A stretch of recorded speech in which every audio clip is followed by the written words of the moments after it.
Hello everyone, कैसे हैं आप लोग। आप सभी का स्वागत है हमारे इस यूट्यूब चैनल पर। तो दोस्तों, जैसा कि इस समय आप सभी लोग यूपी पीसीएस के रिज़ल्ट का बहुत ही ज़्यादा इंतज़ार कर रहे होंगे, लेकिन आप लोगों का जो इंतज़ार है वो दोस्तों अब थोड़ा-सा और बढ़ने वाला है। ऐसा मैं क्यों बोल रहा हूँ? क्योंकि आपका जो रिज़ल्ट है ये दोस्तों आपको अभी देखने को नहीं मिलेगा। आपका रिज़ल्ट डिले हो चुका है और क्या है इसके आधिकारिक कारण, इनके बारे में बात करते हैं। तो अगर बात करें आपका जो रिज़ल्ट है क्यों डिले किया गया है, जैसा कि नॉर्मली हर बार आपका एग्ज़ाम के 45 डेज़ के अंदर आपका रिज़ल्ट डिक्लेयर कर दिया जाता था, लेकिन इस बार आपका 45 डेज़ के अंदर तो आया ही नहीं। उसके 1-2 दिन बाद तक भी आपका जो रिज़ल्ट है डिक्लेयर नहीं किया गया। तो इसके रिज़ल्ट आपके डिले होने के बड़े आधिकारिक कारण आपके क्या हैं? तो दोस्तों, इसका सबसे बड़ा कारण आप लोगों का कुंभ है। जी हाँ दोस्तों, अब बहुत से लोग आप लोग में ही कहेंगे कि सर कुंभ का आयोग से क्या लेना देना?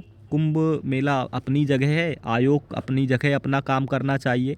तो दोस्तों, इसका जो मेन कारण है वो आपका क्या है? आयोग क्यों आपका रिज़ल्ट जारी नहीं कर रहा? कुंभ का उसके अंदर क्या प्रभाव है? तो देखिए दोस्तों, जैसा कि आप लोग देख सकते हैं कि आपके जो कुंभ के शाही स्नान हैं कुछ, जैसे कि आपका एक माघ पूर्णिमा का जो अगला स्नान है शाही स्नान, ये आपको 12 फरवरी को है।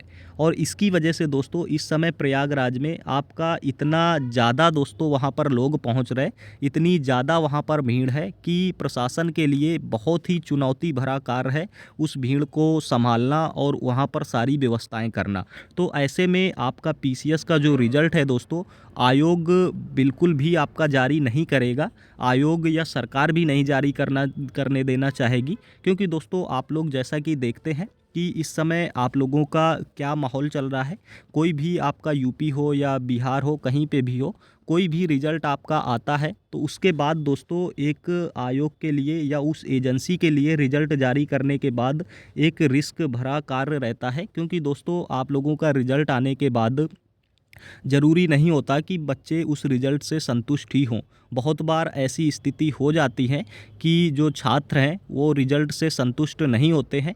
कहीं न कहीं किसी न किसी बात पर छात्र रिज़ल्ट से असंतुष्ट हो जाते हैं और फिर दोस्तों एक आक्रोशित माहौल देखने को मिलता है, जैसा कि आपने बीपीएससी में देखा और भी आपके बहुत सारे यूपी के ही एग्ज़ाम हैं, उनमें भी आप लोगों ने देखा कि अगर रिज़ल्ट में ज़रा सी कहीं भी गलती से भी कोई कमी अगर आयोग की तरफ से या नीचे कहीं से आपकी हो गई, तो उसके बाद रिज़ल्ट आने के बाद या आपकी कट ऑफ ज़्यादा हाई चली गई, कुछ किसी कारणों से कुछ कमियां रह गईं, तो आपका एक बहुत आक्रोशित माहौल हो जाता है।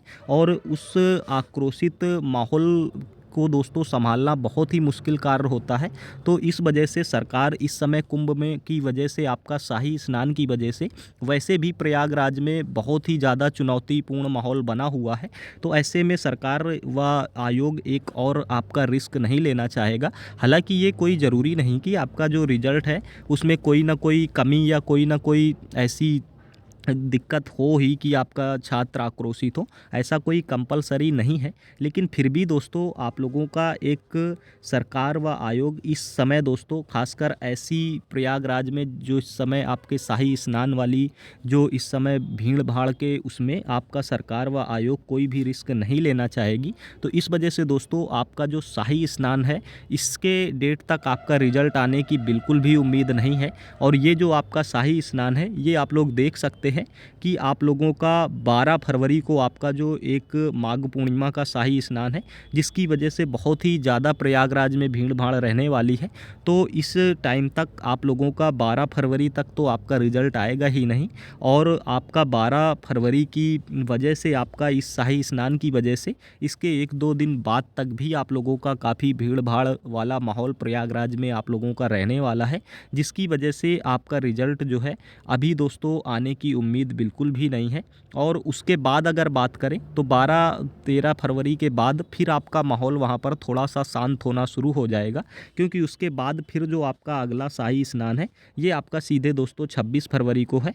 तो अगर बात करें रिज़ल्ट की कि कब तक आपका रिज़ल्ट आपको देखने को मिल सकता है, तो ये दोस्तों आप लोगों का लगभग ये समझ लीजिए कि 15 फरवरी के बाद तक या 15 फरवरी के आसपास आपका जो रिज़ल्ट है ये दोस्तों तब तक देखने को मिल सकता है आपका। लेकिन उसके पहले आप लोगों का रिज़ल्ट आने की बहुत ही दोस्तों कम चांस है, और ये चीज़ आप लोग समझ भी गए होंगे। कि आखिर क्यों आपका जो रिज़ल्ट है पहले आने के चांस बहुत ही कम है। अब बात करें कि आप लोग जैसा कि इस समय बहुत ही ज़्यादा परेशान होंगे, आप लोग अपने आगे की तैयारी भी नहीं कर पा रहे होंगे मेंस की, कि आखिर रिज़ल्ट आएगा, उसकी कितनी कट ऑफ जाएगी, मेरा प्री क्वालीफाई होगा या नहीं होगा। तो दोस्तों अभी मैं आप लोगों को बस एक ही सजेशन देना चाहूँगा कि आपके पीसीएस प्री में कट ऑफ के बारे में, यानी कि अगर अभी मैं आपको एक इतना सा आइडिया देना चाहूँगा कि अगर अभी आपके इतने नंबर तक बन रहे तो आप लोग अपने मेंस की तैयारी करना शुरू करते रहिए।